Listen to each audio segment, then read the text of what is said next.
Hello and welcome, this is Adrian reporting for NGB, just giving you a quick sneak peek and an unboxing of the new Sony PlayStation Vita, just so you can get an expectation of what you'll be seeing come February. So first of all, the box itself just says down at the bottom there it's the Wi-Fi model, so there is also the 3G option available, but we've just got the Wi-Fi one here. On the back of the box, it's giving you some idea of some of the accessories that you can get, so memory cards, game cases, chargers, USB cables, earphones, and then a few cases, the cradle and the screen protector.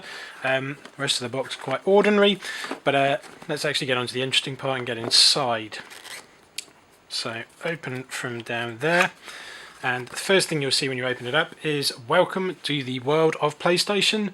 And then just underneath there as well, even my basic grasp of Japanese will tell you that that says quick start guide. So let's take a quick look in here, and we have quite a lengthy bit of documentation just covering all of the various different options and things to bear in mind when you're setting up for the first time. So it's telling you about where to put your memory card up there. It's got some information around how to insert a SIM card if you're on the 3G version. Bit more information around generally touching the screen, and on the back here it's then just got a bit more information about the main UI, telling you about all the different icons on the home screen. Bit further down, and then it just goes into a bit more detail around the game cards, how to get those and then how to get started. So let's get on with it. As well here we've also then just got a second piece of literature telling us all about the PlayStation Network.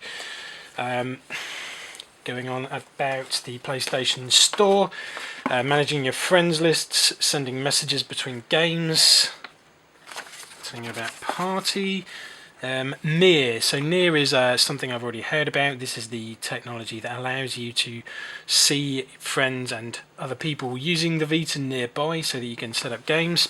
Telling you a bit more information around trophies, also around remote play, and then also just the generic bits of music player, video player, web browser, camera, and onwards we go.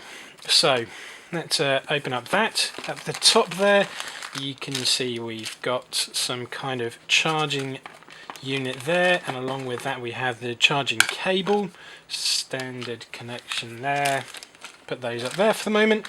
And a USB connection for the actual unit itself, and one last bit of literature, the warranty information.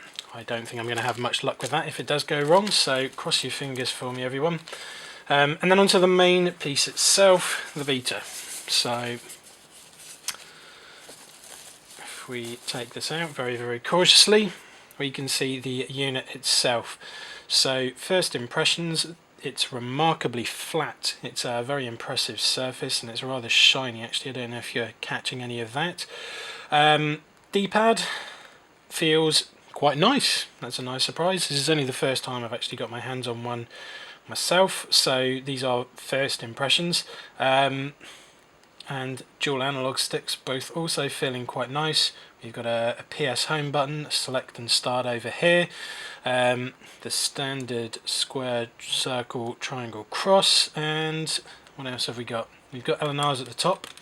We have a power button up at the top as well, which is a pleasant relief from the funny clicky thing on the PSP, which I wasn't a fan of. Volume buttons up there as well.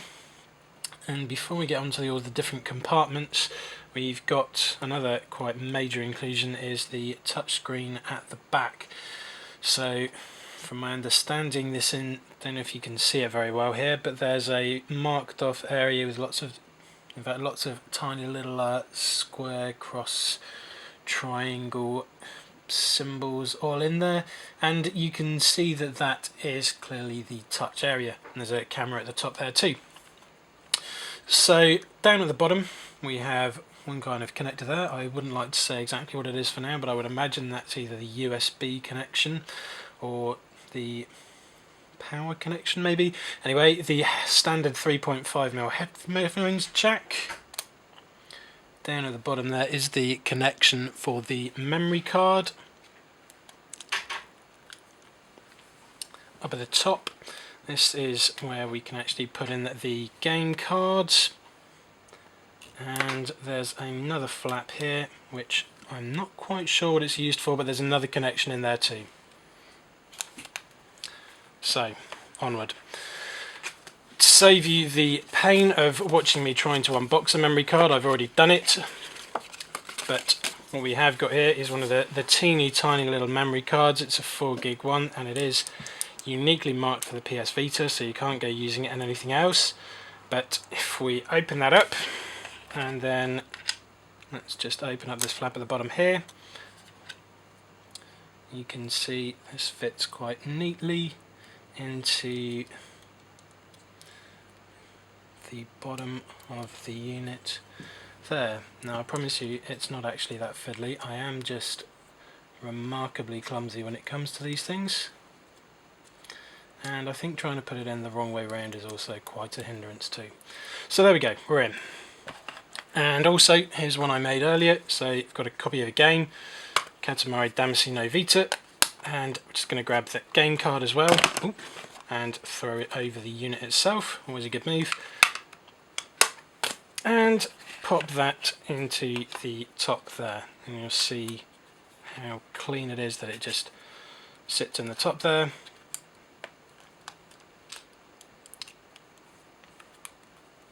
And away we go. So power up,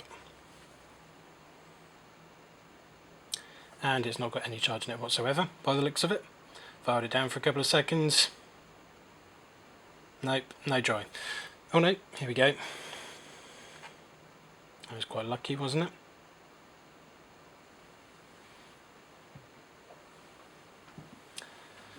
They've gone with some of the generic Sony branding there, Sony Computer Entertainment as well.